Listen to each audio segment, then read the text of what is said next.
प्यारे बच्चों, रमज़ान करीम का महीना जैसे ही स्टार्ट हुआ, लोगों ने घर को डेकोरेट किया।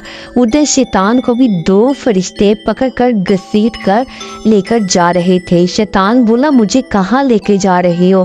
फरिश्तों ने कहा, रमज़ान का महीना स्टार्ट हो गया है, तुमने अब कैद होना है, चलो तुम्हें कैद में डालेंगे। उसने कहा, रुको, मुझे सैरी तो कर लेने दो। उसने कहा, फरिश्तों ने कहा नहीं। उन्होंने उसको ले जाकर जेल में बंद कर दिया और कहा कि तुम यहाँ पूरा महीना बंद रहोगे। शैतान ने एक रात तो सुकून से गुजारी।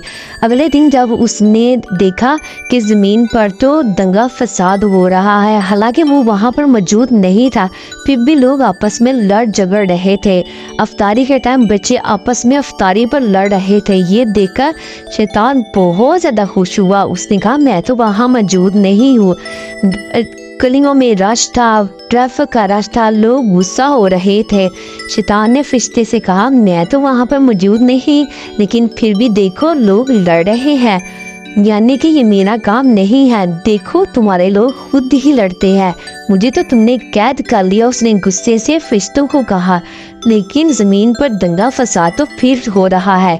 इस बात पर फरिश्ता मुस्कुराया और उसने कहा कि तुम तो कैद हो गए हो, लेकिन तुम्हारे शागिर्द दुनिया में अभी भी मौजूद है, यानी कि वो तुम्हारा काम बड़े आसान और बड़े तरीके से कर रहे हैं। शैतान ने कहा कि मैं तो एवं ही बदनाम हूँ, बाकी सब लोग तो मुझसे भी बड़े शैतान हैं। तो दोस्तों, ये थी मेरी प्यारी स्टोरी। अगर आपको मेरी स्टोरी पसंद आई हो तो जल्दी से मेरे चैनल को सब्सक्राइब करें, लाइक करें, शेयर करें। रमज़ान मुबारक।